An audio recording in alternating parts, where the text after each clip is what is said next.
which the region half less than equal to x less than equal to 1 and half less than equal to y less than equal to 1 is mapped. क्या हो रहा है ये? Refresh.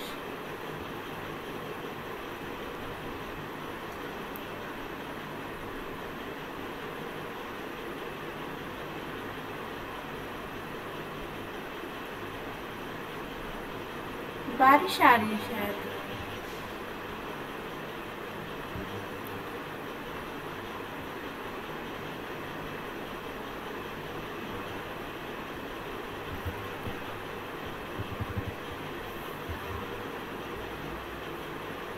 कितना तुमने लिखा था क्या कुछ?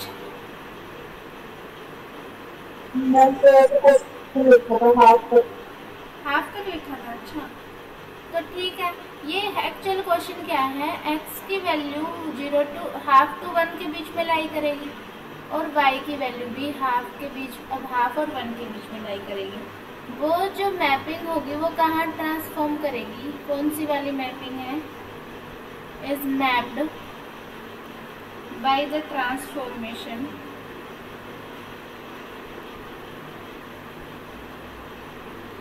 w equal to z square.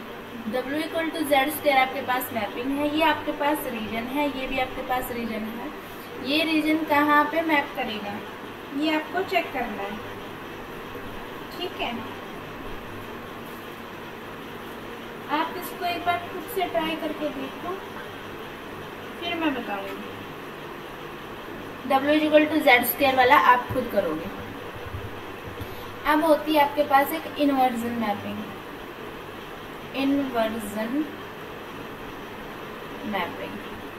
Inversion mapping का मीन्स क्या है? इन्वर्स करना होता है. W इक्वल टू 1/z की इन्वर्जन मैपिंग होती है. अब ये क्या कहता है, इस मैप के कोरिस्पोंडिंग फाइंड द इमेज. बहुत डिफरेंस आता है.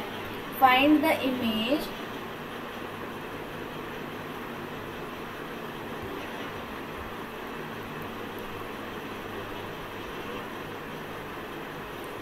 of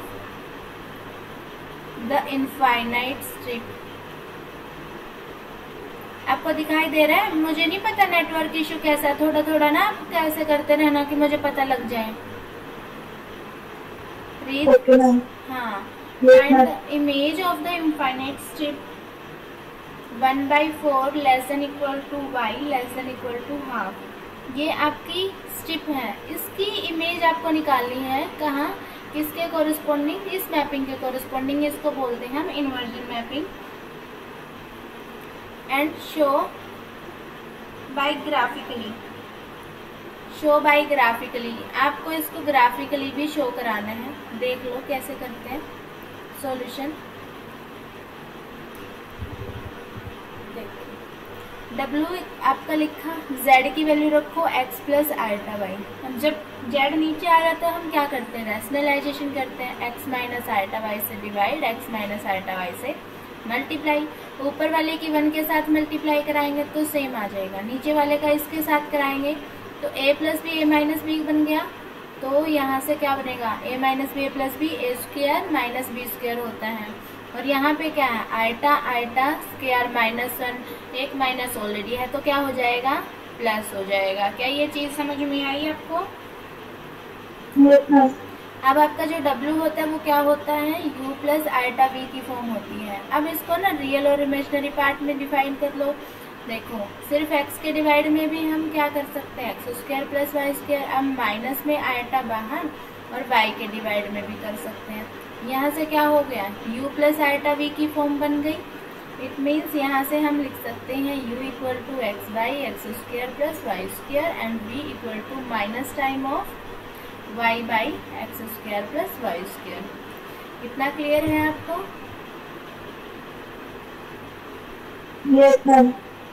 ठीक है.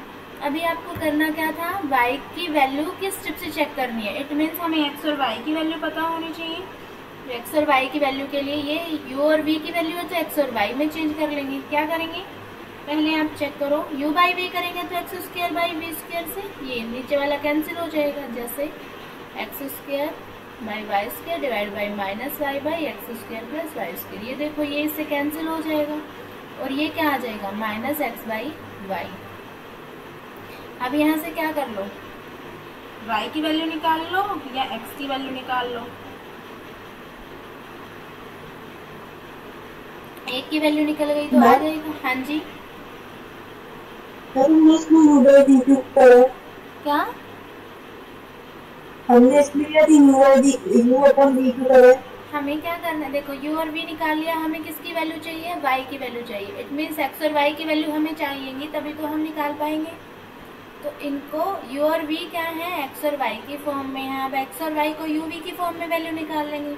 जैसे यहाँ से क्या करेंगे, x की वैल्यू निकालो, y उधर चला जाएगा minus y u by v, x की वैल्यू आ जाएगी क्योंकि आपको स्टेप्स तो इनके कोरिस्पोंडिंग वैल्यू निकालनी है ना। x की वैल्यू और y की वैल्यू 1/4 से 1/2 के बीच में देखोगे ना।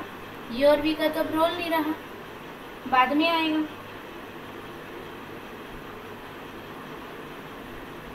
ठीक है, यस मैम। ठीक है। अब देखो y भी एक कांस्टेंट ही है, ऐसे इसको हम मान लेते हैं y को let y equal to a। x आपकी वैल्यू क्या हो जाएगी minus a u by v, इतना हो गया। अब x और y को हमने किसी एक को कांस्टेंट हमने मान लिया, अब u और v को हम वैसे ही मान लेंगे x और y की फॉर्म में, u की फॉर्म में लाना है हमें आंसर। देखो u आपका आ जाएगा u इक्वल टू x की वैल्यू है, y की वैल्यू चेंज करो, u आ जाएगा x minus a u by v divide by x square minus a u v by v whole square plus y a square. अब यहाँ से निकालो minus a u by v divide by a square u square divide by v square plus a square. यहाँ से ले लो LCM नीचे वाले का minus a u divide by v, नीचे वाले का v square a square u square plus a square v square. इसमें से क्या होगा minus a u divide by v, a square common आ जाएगा, यहाँ होगा u square plus v square divide by v square. अब देखो एक वी से एक वी कैंसिल हो जाएगा, एक ए से एक ए कैंसिल हो जाएगा, फिर हमारे पास क्या बचेगा,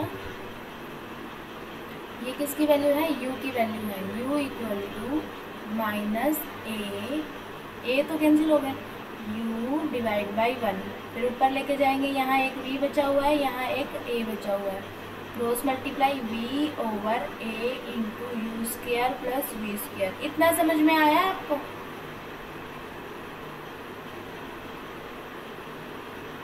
हम पहले तो हमने एक्स वाई की वैल्यू निकाली थी।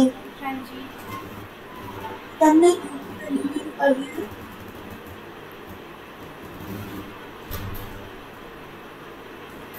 देखो आपकी वैल्यू क्या है, y बिलोंग कर रहा है आपका 1/4 two y less than equal to 2। अब आपके पास वैल्यू किसकी है, u की वैल्यू है आपके पास x by x square plus y square, v की वैल्यू है minus y by x square plus y square. अब इस y की वैल्यू यहाँ रखने का कोई मतलब नहीं बनता, पहले इसको एक्स वाई की फॉर्म में इस तरीके से कन्वर्ट करना पड़ेगा हमें कि ये कुछ वैल्यू दे दे। हमने वैल्यू निकालने के लिए कैलकुलेट करना है, इसकी अल्टीमेटम वैल्यू जो आएगी, यहाँ से जो हमने निकाला है u की वैल्यू uv की फॉर्म में ही निकाली है हमें, माइनस यहाँ से u से एक u कैंसिल हो जाएगा, मल्टीपल में है, यहाँ बचेगा 1 equal to minus v over a into u square plus v square. अब क्रॉस मल्टीप्लाई करवा लो, u square plus v square equal to minus v over a, u square plus v square plus v over a equal to 0। कितना आ गया? V over ए।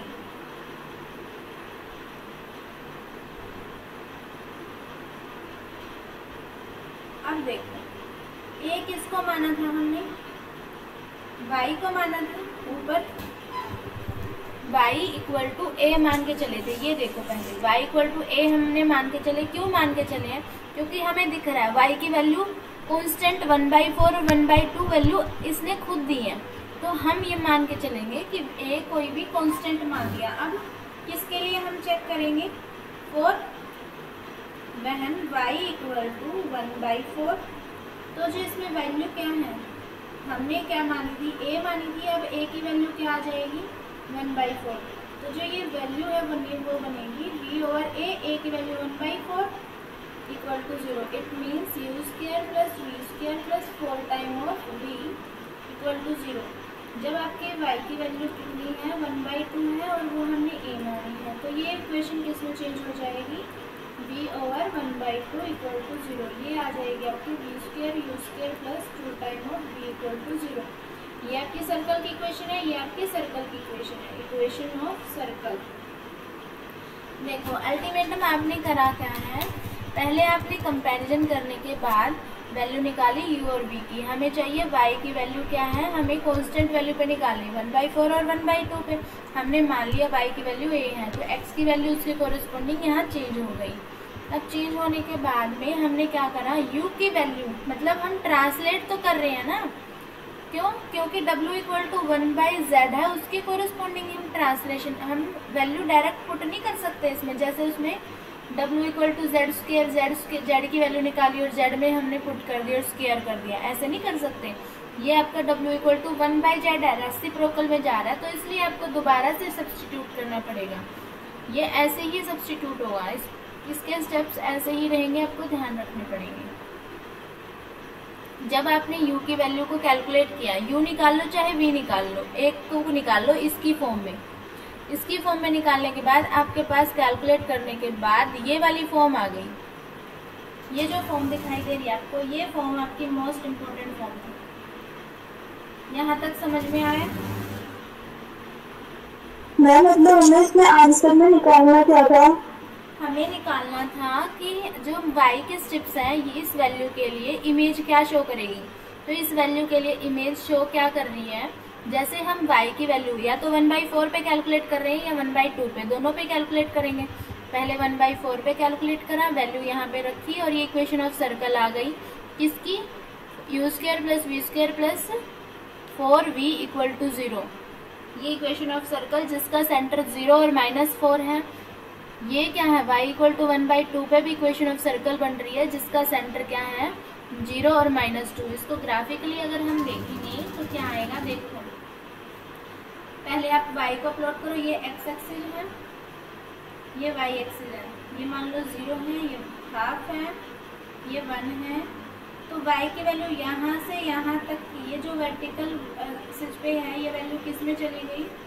Circles में जा रही है। कैसे? देखो u square plus v square means ये u प्लेन, ये v plane, u v plane हो गया मीन्स w प्लेन हो गया। अब -4, ये रेडियस 0 और -4, x की वैल्यू 0, y की वैल्यू -4। मान लो यहाँ पे -4, -3, -2, -1। अब ये -4 है यहाँ पे, तो सेंटर 0 है, सेंटर 0 और ये रेडियस, ऐसे आपका सर्कल बन जाएगा। उसके बाद क्या कह रहा है? इसका सेंटर -2, तो ये -2, दूसरा सर्कल ऐसे बन जाएगा।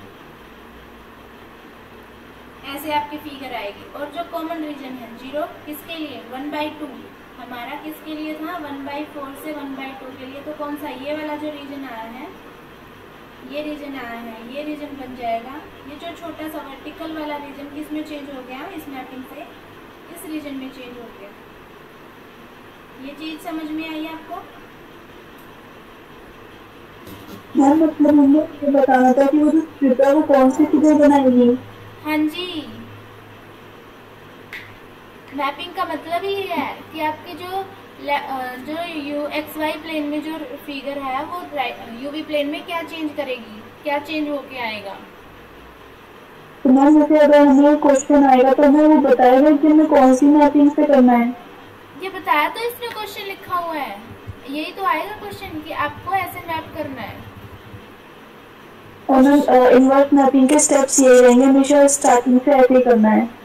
हाँ जी बिल्कुल, इनवर्स के ऐसे ही रहेंगे। ऑलमोस्ट सब मैपिंग्स कैसे रहेंगे कि आपको वैल्यू निकालनी पड़ेगी। W equal to z square में भी तो आपने जेड को कैलकुलेट किया था, जेड को कैलकुलेट करने के बाद उसमें वैल्यू पुट करी थी। इसमें भी आपने यूवी वैल्यू को कैलकुलेट किया, फिर वैल्यू पुट करी है। एक्स और वाई की वैल्यू पुट करने के बाद फिर एक इक्वेशन आई है। ओके मैम, ठीक है, इसको क्लियर करने के लिए मैं तुम्हें 2-3 क्वेश्चन दे देती हूँ, वहां से कर लेना। फिर भी ना हो फिर मुझे बता देना, एक दो क्वेश्चन मैं करा दूँगी। हाँ जी, आप करो इनवर्स मैपिंग के लिए।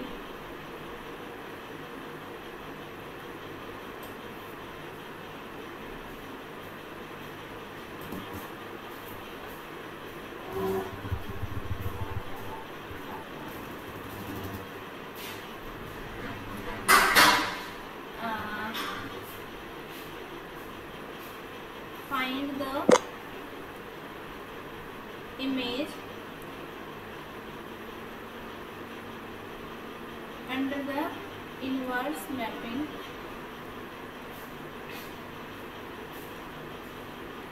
W equal to 1 by Z के corresponding। फर्स्ट क्वेश्चन है the vertical line x equal to c, जो वर्टिकल लाइन है c is not equal to 0, इसको आपको मैप कराना है। सेकेंड क्वेश्चन है the half plane x less than equal to 0। देखो, इनको देख के डरना नहीं होता। Half plane x less than equal to 0, w equal to 1 by z अभी अभी आपने सोल्व करा है। 1 by x plus iota Y, ये एक बार सोल्व कर लिया, इट मीन्स आपको वैल्यू मिल गई x और y की। यहाँ से आपकी आई की वैल्यू, यू की value x by x square plus y square, और बी की वैल्यू आई थी माइनस y by x square plus y square. अब ये दोनों वैल्यू का यूज करना है आपको। ये क्या बोल रहा है, आपको चेक करना है right half plane x less than equal to 0। X less than equal to 0 के लिए, एक्स की वैल्यू के लिए आपको यहाँ से एक्स और वैल्यू, एक्स की वैल्यू कैलकुलेट करनी पड़ेगी। एक्स की वैल्यू कैलकुलेट करने के लिए आपको क्या करना पड़ेगा, u और v को डिवाइड कर दो। जो इक्वेशन को सोल्व करते हैं वही वाली चीज़ अभी जो करके आए थे, माइनस एक्स बाई वाई। तो यहाँ से क्या आ जाएगा आपका, x की value minus y u over v।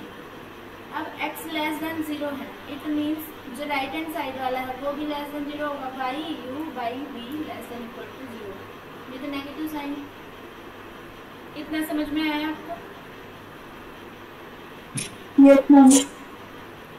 ठीक है, अब ये v उधर चला जाएगा, 0 हो जाएगा, minus y u less than equal to 0 हो गया। अब हमें क्या करना पड़ेगा, y की वैल्यू कैलकुलेट करनी पड़ेगी। y की वैल्यू कैसे भी करके कैलकुलेट कर लो।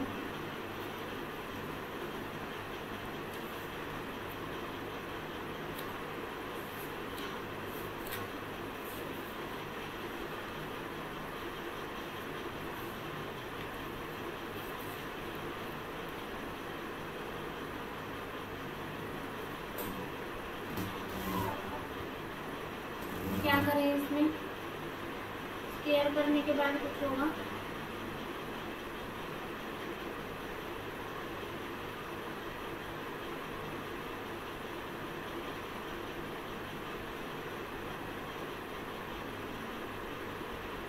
हमें u और v रिमूव करना है, y रिमूव करना है बस। y की वैल्यू कैसे निकल सकती है बताओ जरा।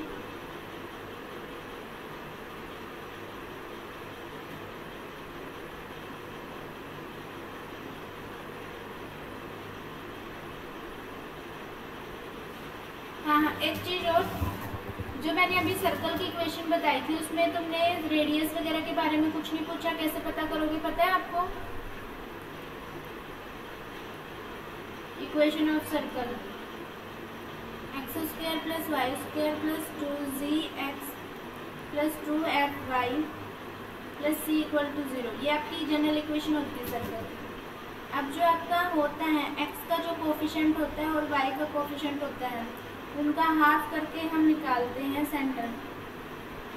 जैसे क्या आएगा, -z -f with negative time, इसका हाफ करेंगे कोफिशिएंट का हाफ तो आ जाएगा g, यहाँ से हाफ करेंगे इसका आ जाएगा f, तो -g -f आपका आएगा सेंटर। ये चीज समझ में आई? और रेडियस का फॉर्मूला होता है इसमें z² + f² - c √। Ma'am centre में हमेशा माइनस माइनस लगाना है। हाँ जी, यहाँ प्लस प्लस होता है तब आपको माइनस लगाना है, अगर यहाँ पे माइनस हो तो माइनस से कन्वर्ट कर लेना।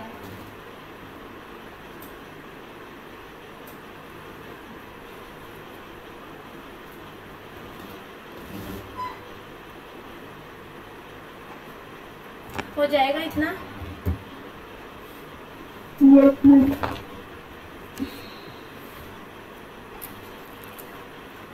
एक मिनट।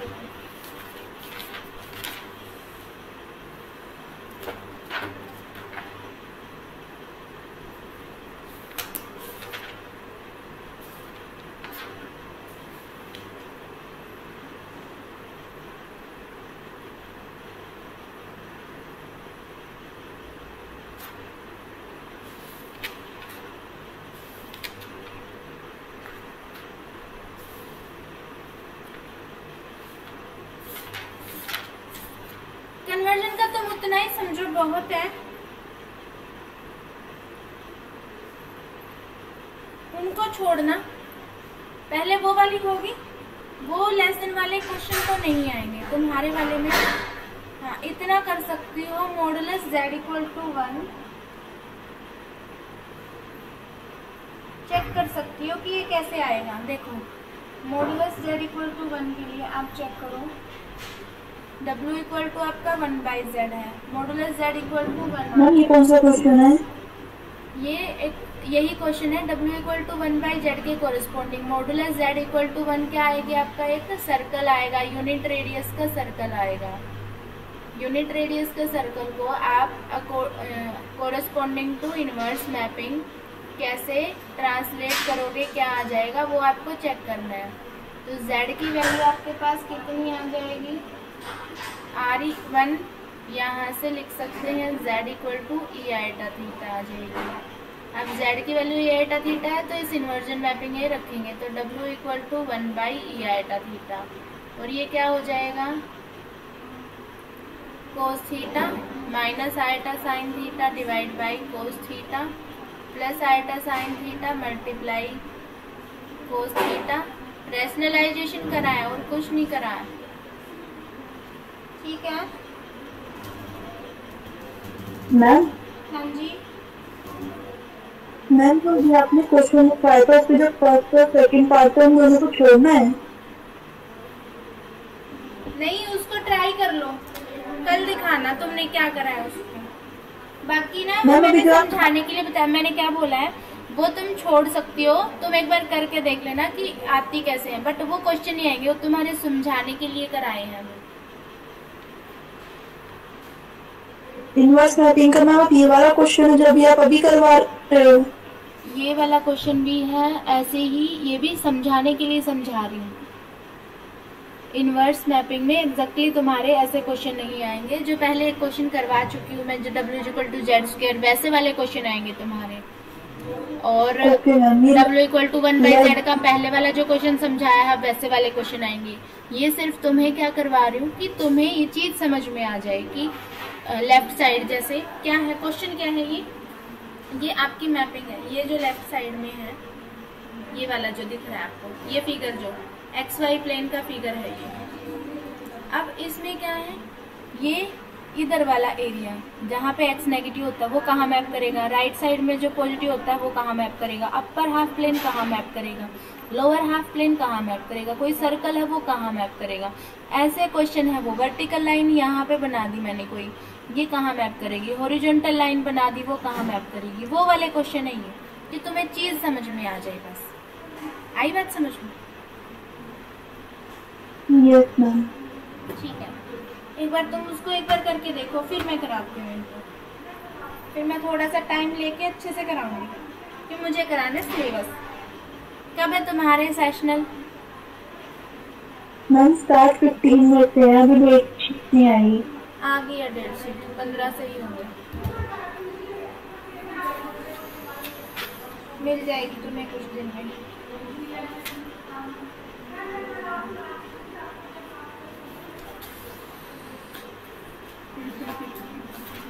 कुछ क्वेश्चंस हैं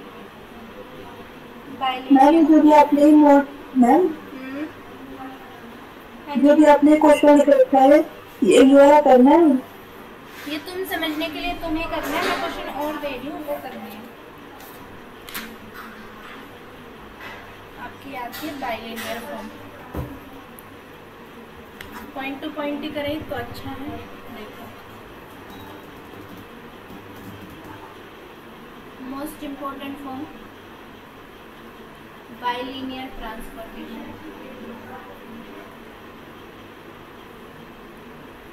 ये इसको बोलते हैं fractional mapping.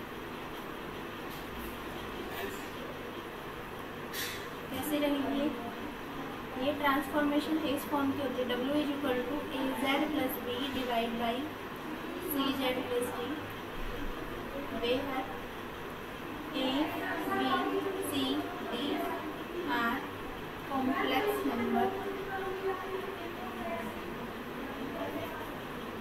and AD A multiply with D minus sign, B multiply with C with negative sign is non-zero, then it is called Mobius transformation or this transformation. This W is said to be transformation, a bilinear transformation, fractional mapping, or either it can be say that Mobius transformation. इतना clear है आपको? किस mapping को बोलेंगे? इस mapping को जहाँ पे AD माइनस BC आपका नॉट इक्वल टू 0 रहेगा, ये आपकी मैपिंग है बाइलिनियर ट्रांसफॉर्मेशन। अब ये क्या कहता है, फर्स्ट क्वेश्चन है show that the relation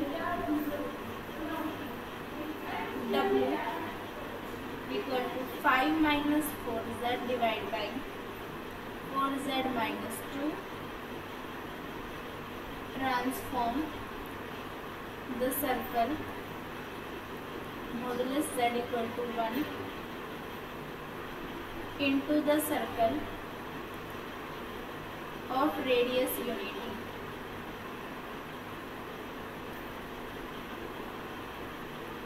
In W plane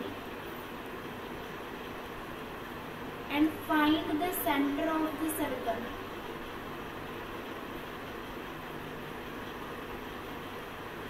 ये आपका क्वेश्चन रहेगा। कहता है show that the relation, this relation transform the circle, ये वाले सर्कल को किस में चेंज करेगा?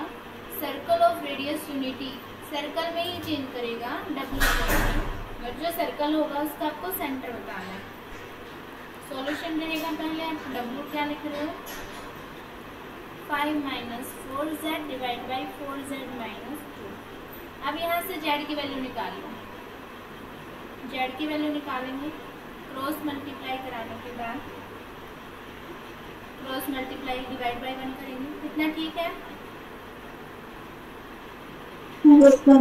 ठीक है, क्रॉस मल्टीप्लाई करा लो, 4 into Z minus 2 equal to 5 minus 4Z, यहाँ से आ जाएगा 4ZW माइनस 2W, ये इधर ले आओ minus 5 plus 4Z equal to 0। Z की वैल्यू निकालनी है तो Z वालों को एक साइड रखो, यहाँ से 4Z कॉमन आ जाएगा, W प्लस 1 इक्वल टू बाकी सब राइट हैंड साइड में, तो माइनस 5 प्लस 2W ये आ जाएगा जेड की value 5 + 2w divide by 4w + 4। Z की वैल्यू आ गई। अब हमें क्या करना है, मॉडुलस z = 1 को ट्रांसफॉर्म करनी है। तो z की वैल्यू इसके कॉरेस्पॉन्डिंग आ गई, तो इसमें वैल्यू पुट करेंगे 5 + 2w divide by 4w + 4 modulus = 1। यहाँ तक समझ में आ गई?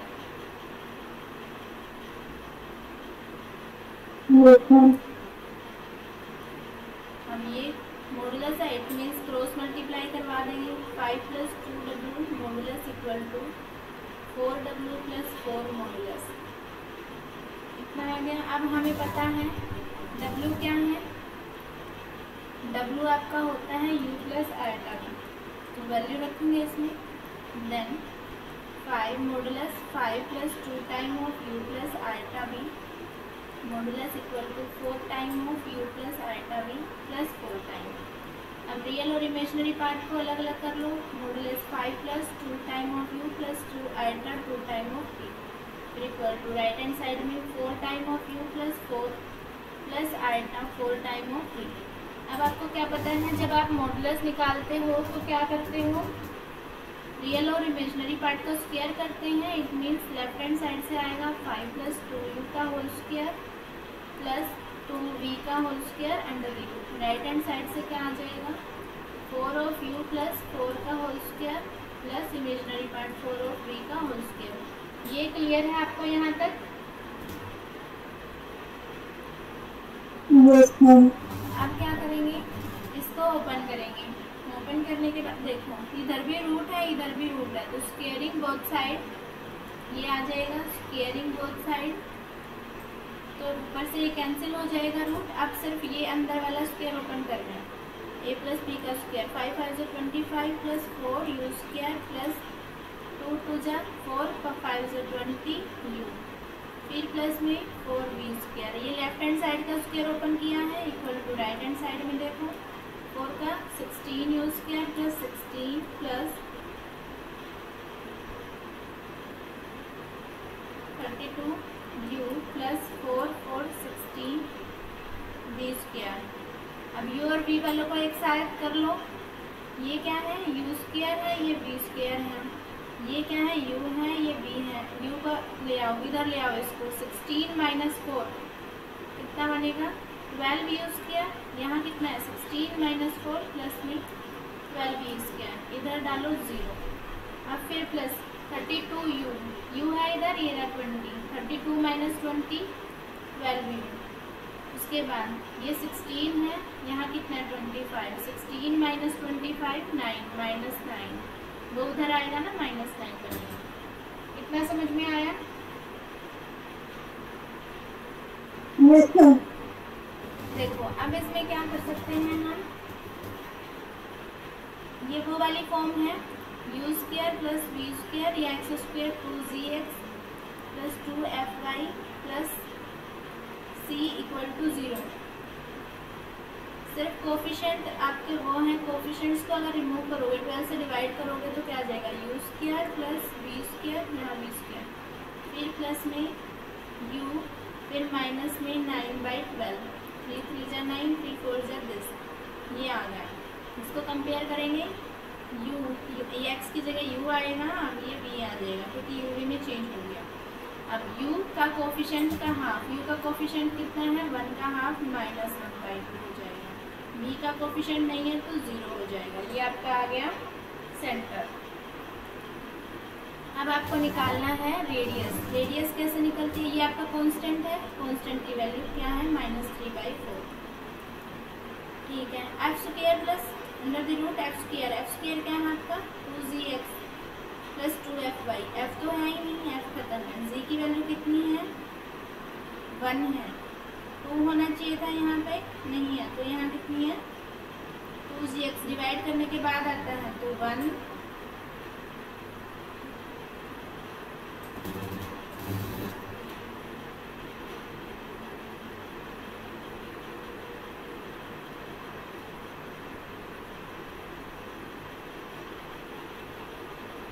क्या फॉर्मूला लिखवाया था f² + g² - c।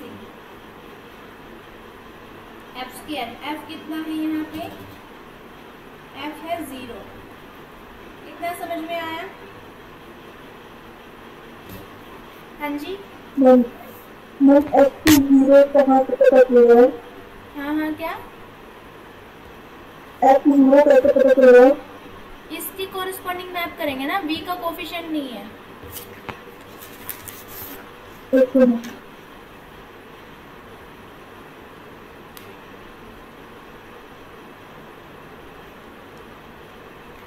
ठीक है, अब देखो f का कोफिशिएंट नहीं है, अब u है, इसका कोफिशिएंट कितना होना चाहिए, g का कोफिशिएंट 2zu, 2zu मीन्स यहाँ पे 2z इक्वल टू 1 है, u का कोफिशिएंट से कंपेयर करेंगे तो z की वैल्यू कितनी है, हाफ है।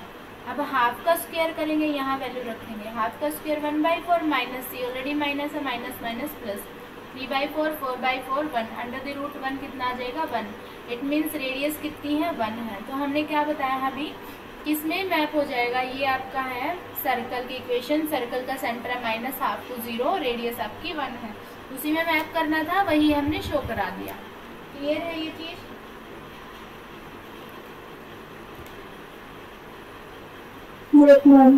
ठीक है, ऐसे ही नेक्स्ट क्वेश्चन देखो,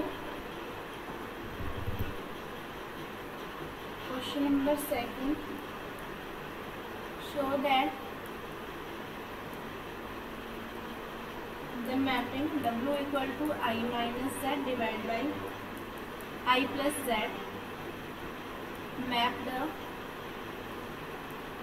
real axis of Z plane onto the circle, modulus W equal to 1 and ये पहला क्वेश्चन है। दूसरा क्या है, पार्ट है half plane y greater than 0, half plane y greater than 0 किसमें मैप करेगा, onto the interior of circle, जो यूनिट सर्कल है उसके इंटीरियर में मैप करेगा, मॉडुलस, तो उसको क्या लिखेंगे, modulus W is less than 1, interior means circle के लेस देन में, इक्वल टू 1 पे नहीं आएगा, इन W प्लेन। एक में ही आपको 2 पार्ट करने को मिल सकते हैं। इतनी चीज क्वेश्चन समझ में आया आपको? आपको क्वेश्चन समझ आया?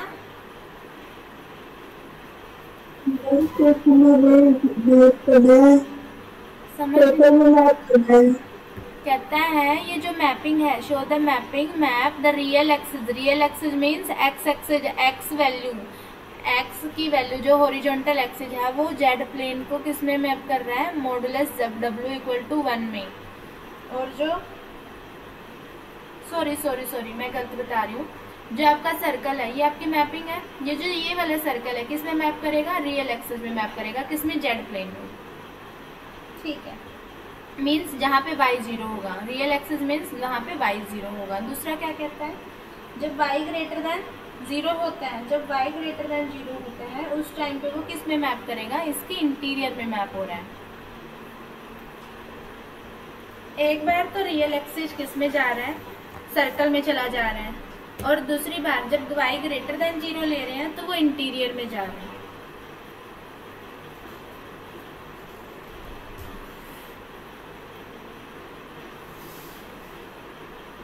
देखो ज्यादा स्ट्रेस लेने की जरूरत नहीं है। पहले वाले क्वेश्चन में हमने क्या किया था, देख लो, ये कह रहा था ये वाला रिलेशन है, सर्कल को किस में मैप करेगा, हम सर्कल में मैप करेंगे। W की वैल्यू थी, हम यहाँ से Z की वैल्यू निकालेंगे, mod Z equal to 1, modulus किया, हो गया, जो जो वैल्यू आती गई हमने कर दी। ऐसे ही अब नए वाले क्वेश्चन में करेंगे। हमें क्या दिया है, हमें क्या दिया है कि मॉडुलस 1 की वैल्यू चेक करनी है। हमारे पास W है तो मोड लगा देंगे, मोड इक्वल टू 1 की वैल्यू जो भी आएगी वो रियल एक्सिस ही आएगी। आपको क्या करना है रीत, yes, मैम। आपको क्या करना है, ये W है, ये W की वैल्यू के साथ आपको करना है कि इसकी वैल्यू मॉडुलस अप्लाई करो और 1 वैल्यू अप्लाई करके देखो, जो पहले वाला क्वेश्चन है। वैसे कुछ भी वैल्यू आए आपको कोई मतलब नहीं है, इक्वल टू 1 करके देखो, फिर एक बार क्या है उसी क्वेश्चन को लेस देन 1 करके देखो क्या कुछ कंडीशन में चेंज हो रहा है, फिर इस क्वेश्चन को डिस्कस करेंगे। ठीक है मैम होमवर्क में? हाँ जी होमवर्क में अभी कर लो, मेरी लैब है, मैं 12 बजे अभी आज ही चेक कर लूंगी इसको कंप्लीट कर लो। ऐसे ही एक क्वेश्चन और है, अभी बैठ के कर लेना, 2 घंटों में तो कर ही लोगी। obtain the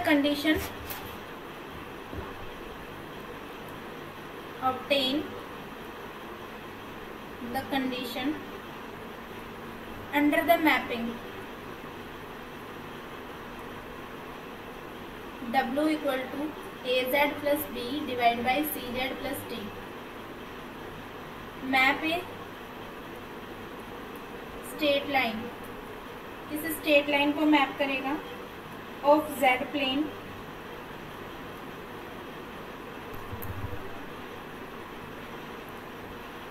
into a unit circle of W plane. क्या कहता है, जेड प्लेन की जो स्ट्रेट लाइन है उसको कहाँ मैप करेगा, उसमें मैप करेगा। स्ट्रेट लाइन का मीन्स पता है क्या बोल रहे हैं, modulus of W equal to 1 show कराना है आपको, बस वो वैल्यू क्या आएगी डिस्कस करेंगे इसको बाद में। पहले तुम इसको कैलकुलेट करो, सीखो क्या कुछ करना है, फिर 2 घंटे बाद